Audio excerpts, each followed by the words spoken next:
ठहरे वह सर्वशक्तिमान की छाया में ठिकाना पाएगा।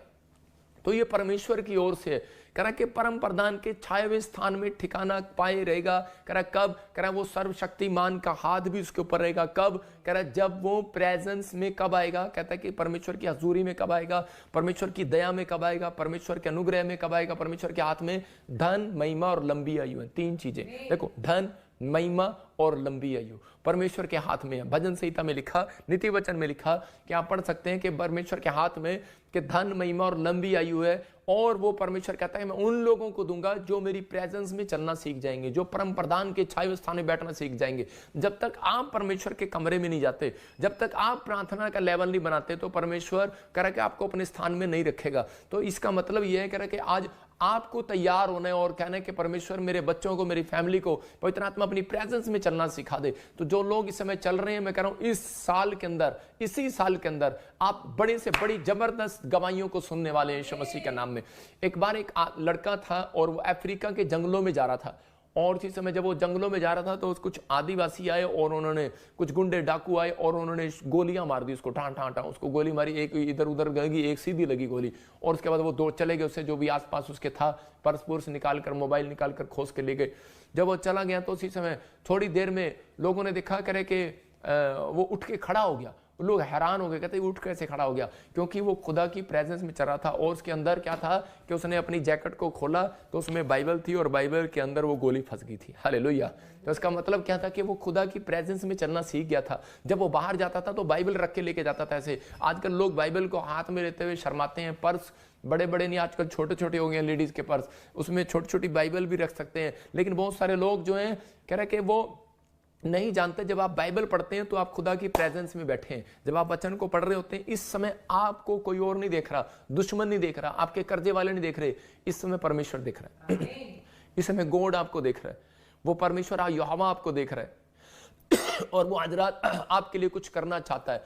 बहुत सारे लोग टाइम पास के लिए गंदी गंदी किताबें रखते हैं, मूवियां रखते हैं, छोटी छोटी किताबें रखते हैं, टाइम पास करते हैं प्लेन में बैठकर। लेकिन ट्रेन में जाएंगे, सफर में जाएंगे, बेकार में। लेकिन क्या होता है, परमेश्वर ने देखा कह रहा कि जब एक खजांची एक जा रहा था, उसी समय खोजा जो है यरूशलेम के अंदर जा रहा था।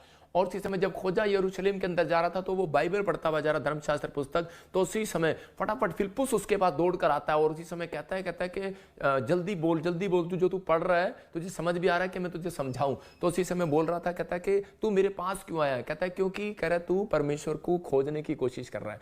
कहता है कि इसका मतलब मैं तेरे पास रहना चाहता हूं। तो इसका मतलब एक स्वर्गदूत उसके पास आया फिलिप्पुस के और उसको कहा जा खोजे को कह कि मैं तुझे अगर जो नहीं समझ में आ रहा मैं तुझे बताऊंगा। इसका मतलब आप बिजनेस कर रहे हैं, आप घर चला रहे हैं, परिवार को चला रहे हैं, लेकिन आपकी समझ में नहीं आ रहा मुझे अपनी लाइफ में करना क्या है। मैं कह रहा हूं जब आप बाइबल पढ़ रहे होते हैं, समझ आए ना आए, इसका मतलब आपने बाइबल खोल के बैठे हो तो इसका मतलब खुदा की प्रेजेंस है उसके ऊपर, यीशु के नाम में।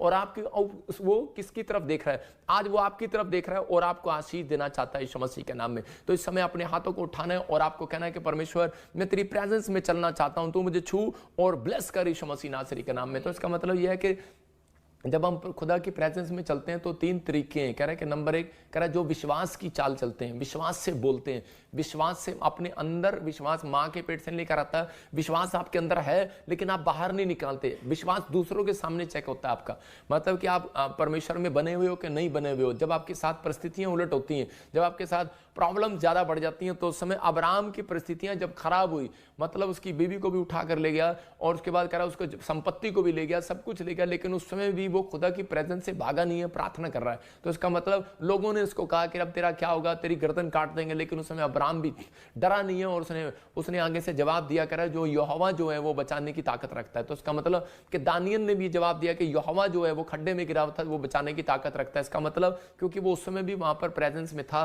कि वो प्रार्थना कर रहा था। परमेश्वर ऐसे लोगों से प्यार करता है। आप दुख में हो, बीमारी में हो, कर्जे में, समस्या में, कैसी में भी हो, लेकिन जब आप प्रार्थना कर रहे हैं तो उसी समय आप परमेश्वर की प्रेजेंस में बने हुए हैं। कोई माइका लाल आपका कुछ नहीं बिगाड़ सकता। Don't worry, you are heal. इस संडे आप हील होने वाले हैं यीशु मसीह के नाम में। कह रहा है कि दूसरा, कह रहा है जो अपने आप को पाप से बचाए रखता है और पवित्रताई में चलाने की कोशिश करता है। तीसरा, कह रहा है अनॉइंटेड प्लेस की पहचान करता है। इसका मतलब कि अभिषिक्त के साथ जुड़ा रहता है। दूसरा राजा 5:14 में यहां पर लिखा कि नामान जो है, कह रहा है कहां जुड़ा हुआ था कि नामान अपने देश से छोड़कर अनॉइंटिंग प्लेस पर गया और उसी समय यहां पर कह रहा है तब उसने परमेश्वर के भक्त के वचन के अनुसार कह रहा 7 बार पानी में डुबकी लिया और उसके शरीर छोटे लड़के सा हो गया, मतलब वो शुद्ध हो गया, कोढ़ था खत्म हो गया।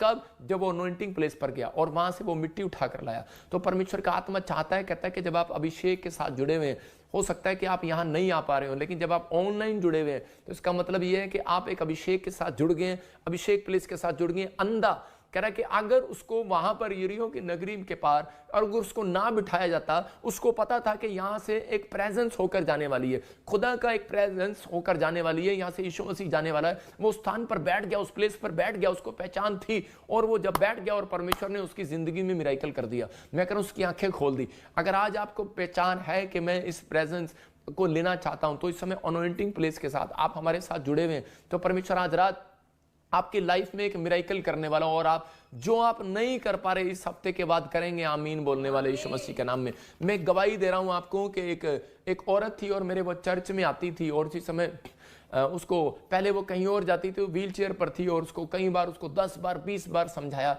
किसी ने कि वे प्रॉफिट बजिंदर मिनिस्ट्री में जा, तो वो बोलती नहीं हम नहीं जाएंगे, हमारे इधर है कोई है, हम इधर से प्रार्थना करा लेंगे, मैं नहीं जाऊंगी। वो एक ऑफिसर थी, लेकिन उसको जब प्रॉब्लम से जब आज़ाद नहीं हुई तो उसी समय उसने कहा कि अच्छा ऐसा होता है, कहती मैंने बहुत प्रार्थनाएं कराई लेकिन ऐसा होता है। तो उसी समय जब वो चर्च के अंदर आने लगी तो उसी समय उसने अपॉइंटमेंट लिया और मैंने उसको कहा कि कोई बात नहीं बहन, आ तू परमेश्वर की प्रेजेंस में है, सिर्फ तुझे 2 काम करने हैं, अपने घर में बैठ के प्रार्थना करना नहीं छोड़ना और विश्वास कर परमेश्वर तेरी जिंदगी में काम करेगा। तो एक रात को उसको ड्रीम आता है और ड्रीम में मैं उसको दिखाई देता हूं और वो मेरे से बात कर रही होती है और इतनी देर में एक स्वर्गदूत उसको दिखाई देता है और वो कहती है कि उसको कहता है कि उठ खड़ी हो जा। और उसी समय मैं देख रहा था कि एक संडे के बाद ही अगले संडे वो मेरे चर्च में व्हील चेयर छोड़कर आ रही है, पूरी दुनिया उसको जानती है, मोगे में वो रहती है। हालेलुया। तो इसका मतलब क्या है कि परमेश्वर ने एकदम मिराकल कर दिया। पवित्र आत्मा अपने प्रेजेंस में चलने वाले लोगों के ऊपर आज बड़ी आशीष को खोलना चाहता है, लेकिन बहुत सारे लोग जो है अपने मन को कठोर बनाकर रखते हैं।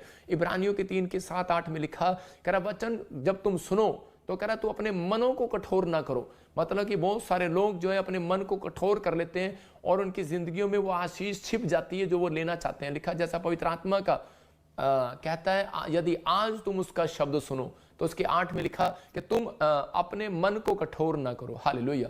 तो ये परमेश्वर का आत्मा है, कह रहा है कि तुम अपने मन को कठोर ना करो। बहुत बार हम परमेश्वर की आवाज को सुनने में कठोर कर लेते हैं मन। हम सोचते हैं कि शायद मैं शराब पीना नहीं छोड़ सकता, परमेश्वर आपसे बात करता रहता है, लेकिन पवित्र आत्मा कह रहा है कि मैं आज उन लोगों को उनसे बात कर रहा हूं जो लोग इस समय अपने मनों को तैयार कर रहे हैं परमेश्वर के सामने। पवित्र आत्मा जी मैं ऐसे लोगों के लिए हाथ उठाता हूं आज कि परमेश्वर जो इस समय पवित्र आत्मा जी आज मेरे पिता परमेश्वर हाथ उठाकर कह रहे हैं कि पवित्र आत्मा मैं अपने मनों को कठोर नहीं करूंगा तेरे वचन के लिए, यीशु मसीह के नाम में।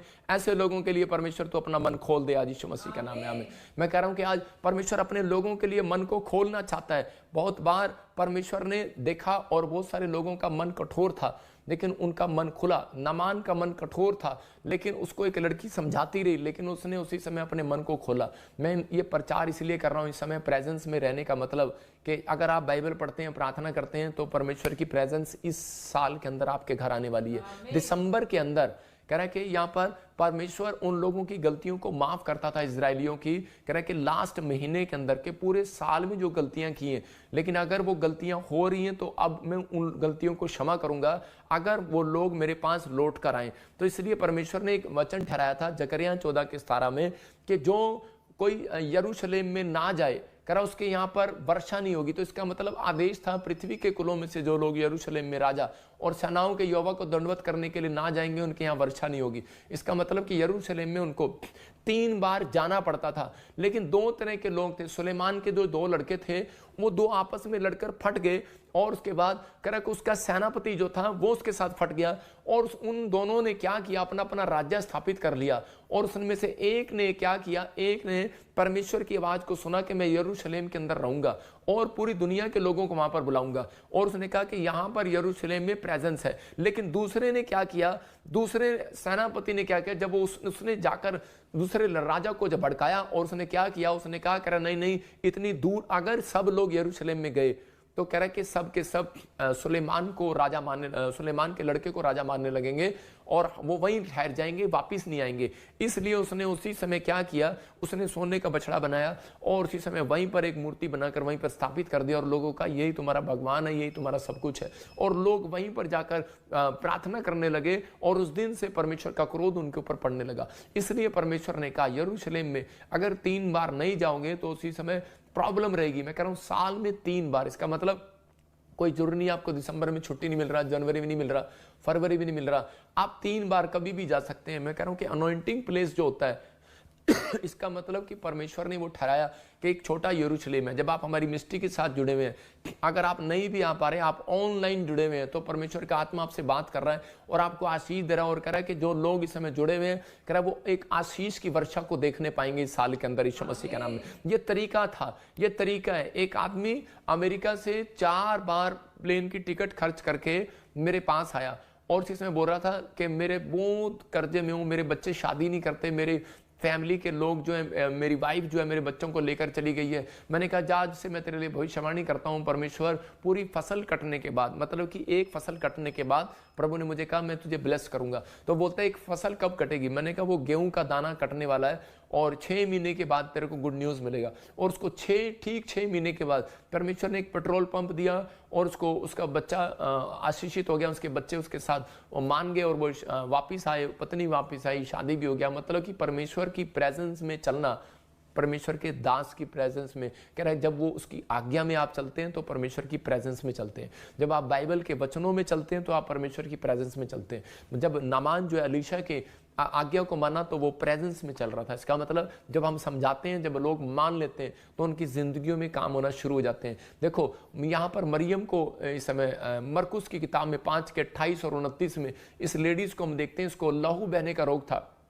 और जो लहू बहने का रोग था तो ये औरत कहती थी कि मैं भीड़ में, इसको किसी ने बताया कि वहां पर प्रेजेंस है और वहां चली जा, लेकिन ये उस समय में वहां ठीक नहीं हो रही थी। लेकिन उसी समय ये इसने फैसला लिया और ये वहां जाती है। लेकिन भीड़ को देखकर नेगेटिव विचार इसके दिमाग में आ रहे थे कि मेरे को कोई हाथ लगाएगा, मेरे को छुएगा, नहीं छुएगा, पादरी मिलेगा नहीं, मैं वापिस चली जाऊंगी। लेकिन इसने कहा कि नहीं, अगर मैं इसके कपड़े को भी छू लूंगी, इसके पैर की मिट्टी भी उठा लूंगी तो मैं चंगी हो जाऊंगी। मतलब तो ये वहां पर गई घिसिट कर विश्वास के साथ और इसने उसके कपड़े को छू लिया और जैसे इसने छुआ और वो बिल्कुल चंगी होगी। कारण, रीजन, क्योंकि इसने अपने दिमाग में एक बात बैठा ली थी कि मुझे प्रभु के चरणों में रहना है, परमेश्वर के चरणों में रहना। लिखा तुरंत उसके लहू बहना बंद हो गया। उसने अपनी देह में जान लिया कि मैं उस बीमारी से अच्छी हो गई हूं। हालेलुया। पवित्र आत्मा कह रहा है कि आज जब आप इस समय, बहुत सारे लोग खुदा की प्रेजेंस में कैसे चले जाते हैं, कह रहा है कि मत्ती के 18:18 में लिखा, जो तुम धरती पर बांधोगे स्वर में बंधेगा, जो तुम धरती पर खोलोगे स्वर में खुलेगा। औरतों को पति को बांधने का तरीका है, सास माँ अपनी बहू को सिखा के भेजती है। मैं कह रहा हूं कि माँ बाप को बच्चों को बांधने का तरीका पता है, लेकिन आज मसीह लोगों को परमेश्वर को बांधने का तरीका नहीं पता। कह रहा है कि जब आप प्रार्थना करते हैं तब परमेश्वर आपसे खुश होता है, जब आप भेंट डालते हैं तो परमेश्वर आपकी ओर मुंह करता है। याद रखना कि अब्राहम ने भेंट क्यों दी, कह रहा है कि अपने पास्टर को क्यों दी उसने भेंट उस राजा को? इसलिए दी कि ताकि वो आशीषित हो, 1000 कंपनियों का मालिक हो गया। परमेश्वर ने उस दिन से उसकी ओर मुंह किया। सुलेमान ने भेंट जब चढ़ाई तो उसके बाद उसने बांध लिया परमेश्वर को और इसी समय परमेश्वर उसकी ओर हो गया। याद रखना, दोरकास लेडीज जब वो मर गई तो उसी समय, उससे पहले उसने क्या किया था, पतरस की कलीसिया में दशमांश दिया था। उसने बड़ी भेंटें दी थी और उसने बांध लिया था पतरस को, और पतरस ने उसके लिए ऐसी फास्टिंग किया, ऐसी प्रेयर किया। मैं कह रहा हूं कि उसी समय वो जिंदा होगी। हालेलुया। तो इसका मतलब कि बांधना होता है। अगर वो उसकी कलीसिया में ना दान करती तो वो बंधा ना रहता, वो कहता छोड़ परे, मैं क्यों उसके लिए प्रार्थना करूं। लेकिन आप जब दान देते हैं, कलीसिया में आप बीज बोते हैं, तो इसका मतलब क्या है, आप बांध रहे हैं पास्टर को। याद रखना कि आप बांध रहे हैं, आप परमेश्वर को इसी समय कि आप अपनी फेवर में लेकर आ रहे हैं। परमेश्वर चाहता है कि कोई मेरे साथ प्रेयर करे, तो उसका इसलिए उसने कहा जा अपनी कोठड़ी में जा। मत्ती 6:7 में उसने कहा अपनी कोठड़ी में जा और प्रेयर कर और कुंडी लगा ले। और इसी समय बोलता है कह रहा कि अपनी कोठरी में जाकर प्रार्थना कर, जो तेरा पिता गुप्त में है वो तुझे गुप्त में देखता है और तेरे गुप्त में देखने के, प्रार्थना करने के प्रतिफल को तुझे देगा वो आज रात। तो उसी समय कह रहा है कि परमेश्वर की प्रेजेंस में जब आप चले जाते हैं तो उसी समय प्रार्थना योद्धा के साथ आज परमेश्वर कह रहा है कि उनके साथ बैठना चाहता है। वो कह रहा है कि मैं उनके साथ रहना चाहता हूं। देखो एक जगह प्रकाशित वाक्य में यीशु मसीह बोलता है, जो कह रहा है कि मैं तुम्हारे दरवाजे पर खड़ा हुआ खटखटाता हूं, जो मेरी आवाज को सुनकर दरवाजा खोलेगा, मैं उसके भीतर प्रवेश करूंगा और खाना खाऊंगा। प्रकाशित वाक्य रेवलेशन चैप्टर 3 के 20 में लिखा, 3 के 20 में कह रहा है मैं उसके साथ खाना खाऊंगा, भोजन करूंगा। अगर आज आप फैसला ले रहे हैं, मैं कह रहा हूं कि आज रात परमेश्वर आपकी जिंदगियों में कोई नया काम करने वाला है। मूसा ने लाइफ अपनी स्टार्ट की प्रेयर से, 40 दिन प्रेयर में गया, राजपाट छोड़कर पवित्रताई से जीवन बिताया। वो गया और उसने कहा, देख मैं द्वार पर खड़ा हुआ खटखटाता हूं, यदि मेरा कोई शब्द सुनकर द्वार खोलेगा तो मैं उसके पास भीतर आकर। इसका मतलब आपको परमेश्वर के पास नहीं जाना पड़ेगा, परमेश्वर आपके पास आएगा। एंजल कह रहा आपके पास आएंगे। याद रखना, परमेश्वर आज आपके पास आना चाहता है, आपको मेहनत नहीं करना पड़ेगा। बहुत सारे लोग अपनी लाइफ में संघर्ष वो करते हैं जो प्रार्थना नहीं करते। बहुत सारे लोगों को बोलते हैं, पापा आजकल मेरी प्रेयर लाइफ कम हो गई है। मुझे नहीं पता, प्रेयर लाइफ कम हो गई है तो तेरे घर में भोजन कम आएगा, सैलरी कम आएगी, बच्चे कम आशीषित होंगे। आपको एक टारगेट दिया है परमेश्वर ने बाइबल के अंदर कि अगर आप इतनी प्रार्थना करते हो तो इतनी आशीष है, इतनी प्रार्थना करते हो तो इतनी आशीष है। आपको बहुत सारे लोग बोलते हैं, पापा मेरे सिर पे हाथ रखो और मेरा प्रार्थना लेवल बढ़ जाए। मैं कह रहा हूं कि मैं प्रार्थना लेवल आपका घटना चाहिए गलती से। आपने ऐसा मत करो कि आप लोगों को मेरे सिर पे हाथ रखो प्रार्थना लेवल बढ़ जाए। मैं तो एक टारगेट दे रहा हूं आपको, अपने दिमाग में एक टारगेट बनाना है आपको कि आपको रिच पर्सन बनना है, क्या आपको परमेश्वर के लिए कुछ करना है, आपको कुछ करना है तो एक टारगेट होना चाहिए। आप एक कोई अंदर एक टारगेट होता है। आप सुबह उठकर क्यों जाते हैं, आप घर से क्यों निकलते हैं कि नहीं यार मुझे अपने बच्चों के लिए कमाना है, मुझे अपने बच्चों को गाड़ी लेके देनी है साल में, मुझे घर भी लेकर देना है। नहीं तो बाप और माँ की सिर दर्द नहीं है, दिमाग खराब नहीं है कि वो सारा दिन रात में भी काम करते हैं, दिन में भी काम करते हैं। क्यों करते हैं वो काम? वो इसलिए करते हैं कि मुझे अपने बच्चों के लिए फ्यूचर में कुछ जोड़ना है। याद रखना, संघर्ष उनको करना पड़ता है जिनकी प्रेयर लाइफ नहीं है। अगर आपकी प्रेयर लाइफ है तो याद रखना आपको संघर्ष नहीं करना पड़ेगा। यीशु मसीह का वादा है, फिर से दिखा, कह रहा है कि मैं उसके साथ आकर भोजन करूंगा। इसका मतलब आप यीशु मसीह के लिए भोजन प्रोवाइड करेंगे? ना ना ना ना ना ना, आपके पास इतना पैसा नहीं है आप यीशु मसीह को भोजन दें, उसका पेट बहुत बड़ा है, आप इतना खाता है वो मैं कह रहा हूं कि आप उसको इतना भोजन नहीं दे सकते। यीशु मसीह आपके लिए भोजन प्रोवाइड कराएगा। वो कह रहा है कि मैं आऊंगा, उसके भीतर आकर उसके साथ भोजन करूंगा और वह मेरे साथ रहेगा। हालेलुया। तो इसका मतलब क्या है कि यीशु मसीह जिसके घर में चला जाए उसके घर में भोजन खत्म नहीं हो सकता। इसका मतलब यीशु मसीह उन लोगों के घर में आना चाहता है जिसकी स्पिरिचुअल लाइफ में कह रहा है कि उसने अपने अंदर एक टारगेट बना लिया है कि मुझे इस साल में इतनी प्रार्थना करनी है। या फिर एक टारगेट बनाओ कि मैंने इतने साल में इतने लोगों को गवाहियां देनी है, इतने साल में मेरे को परमेश्वर, एक पास्टर पूछता था कि आप इतने अनॉइंटेड कैसे हो इतनी उम्र में। मैंने कहा कि मैंने परमेश्वर को एक ही बात कही थी, मैंने कहा प्रभु मैंने 1 करोड़ लोगों को सुसमाचार सुनाना है और मैंने ये टारगेट लिया था कि मैं 5 साल के अंदर ये पूरा कर दूंगा, और मैंने आपको पता है 2 साल के अंदर वो पूरा कर दिया। उस समय जब मैं प्रभु में आया था, बैप्टिज्म लिया था, उस दिन मैंने एक फैसला लिया था। तो उस समय में मैं ये बोलता था, अपनी प्रेयर में था, लेकिन मैं आपको बताऊं मैं कहां पर था, मैं जेल के अंदर था। जब मैंने प्रभु को ग्रहण किया तो उसी समय मैं सोच रहा था, मैंने कहा यार मैं करोड़ लोगों को कैसे सुनाऊंगा। तो उसी समय परमेश्वर ने मुझे बाहर निकाला। परमेश्वर ने कहा ये बंदा सही है, और उसके बाद मैं 1 करोड़ लोगों तो गया और उसी समय किया। मैं कह रहा हूं कि आज मुझे कोई आदमी बता रहा था कि किसी मीटिंग में 23 लाख लोग से ज्यादा नहीं आए, लेकिन आपकी मीटिंग में 30 लाख लोग आए। मैंने कहा ये मेरा एक टारगेट था परमेश्वर के सामने कि मैं पहले, बहुत सारे लोग होते हैं 1 करोड़ लोगों तक मैं कैसे जाऊंगा। मैंने इंस्ट्रूमेंट के द्वारा नहीं, मैंने कि ये फेसबुक के द्वारा 1 करोड़ लोगों तक सुसमाचार सुनाया, अपनी गवाही सुनाई। मैंने लोगों को लिख लिख कर सड़क पर पर्चे बांटे हैं लोगों को, ये लो ये लो ये लो, मैंने ऐसे दिया। अनॉइंटिंग ऐसे नहीं आती। याद रखना, सुसमाचार सुनाने वाले के ऊपर परमेश्वर का चेहरा हो जाता है और अभिषेक आता है। अगर आप चाहते हैं कि परमेश्वर की प्रेजेंस आए तो आप प्रार्थना में जाओ, अपने प्रेयर, अपना टारगेट दो परमेश्वर को कि मुझे परमेश्वर, मुझे इस समय इतनी प्रार्थना करनी है, आज 1 घंटे में करनी है। दानियल का दिमाग खराब नहीं है, 3 टाइम प्रार्थना किया उसने, करा कि, और एलिया का दिमाग में ज्यादा आया, कहता मैं 7 बार करूंगा, और परमेश्वर ने इतनी उसको अनॉइंटिंग दिया, उसको कहता जा, कह रहा दानियल ने 3 बार किया, ये ऐसे जाएगा स्वर्ग में, लेकिन तू ऐसे जाएगा 7 वाला ऐसे जाएगा। कैसे जाएगा? उड़ के जाएगा। याद रखना कि अगर 7 वाला उड़ के जा सकता है स्वर्ग में, तो इसका मतलब 7 बार प्रार्थना करने वाला 7 करोड़ रुपए पा सकता है आज रात यीशु मसीह के नाम में। कह रहा है कि आपको 3 बार प्रार्थना करने वाला 3 करोड़ पा सकता है। लेकिन ये मैं आपको बता रहा हूं कि बहुत सारे लोग अगर चाहते हैं तो मैं उन लोगों को खुशखबरी दे रहा हूं। मैं आज आपको तरीका बता रहा हूं कि आपको प्रेयर रूम में जाने के बाद आपको प्रतिफल मिलेगा यीशु मसीह के नाम में। मैं उनको बता रहा हूं, आपको 3 चीजें बता रहा हूं इस क्रिसमस के मौके पर। 3 चीजें करनी है, प्रार्थना करा के, दूसरा आपको सुसमाचार सुनाना है अपनी गली मोहल्ले में बांटो जाकर, और तीसरा करा अपने कोठे पर चढ़कर आपको हालेलुया बोलना, जोर से हालेलुया जोर से बोलना। जैसे मैं बोल रहा हूँ इसी समय मैं जोर से बोल के दिखा रहा हूँ। क्या आप मेरे साथ बोल सकते हैं? स्क्रीन पे दिखा जोर से जरा, क्या बोल सकते हैं मेरे साथ? स्क्रीन पे घर पे बैठे हैं, क्या आप मेरे साथ हालेलुया बोल सकते हैं जोर से? तो एक बार सब बोलेंगे, जो सो रहे हैं वो भी बोलेंगे, जो रो रहे हैं वो भी बोलेंगे, जो मोटे हैं वो भी बोलेंगे, जो रजाई में चश्मे वाले वो भी बोलेंगे। तो इसी समय मैं विलियम को भी देख रहा हूं, विलियम भी बोलेगा। जोर से बोलो हालेलुया। लेकिन आपकी आवाज आई नहीं मुझे, लेकिन मुझे विश्वास है कि आपने बोला है बहुत जोर से हालेलुया। लेकिन उन लोगों को बोल रहा हूं, अगर आप 120 बार हालेलुया बोलें कोठे पर चढ़कर, आपके ऊपर कैसा भी बंधन हो टूट जाएगा। आपको रोज सुबह उठकर कोठे पर चढ़कर बोलना है, लेकिन आप नहीं बोल सकते। आपका मकान मालिक कहेगा चल मकान खाली कर दे, रोला पा रहा है। आपकी पत्नी कहेगी छोड़ दे इसको। मैं कह रहा हूं 120 बार आप छत पर चढ़कर बोल नहीं सकते, लेकिन परमेश्वर का आत्मा कह रहा है ये क्रिसमस का मौका आ रहा है, ये शोभा यात्रा आ रही है।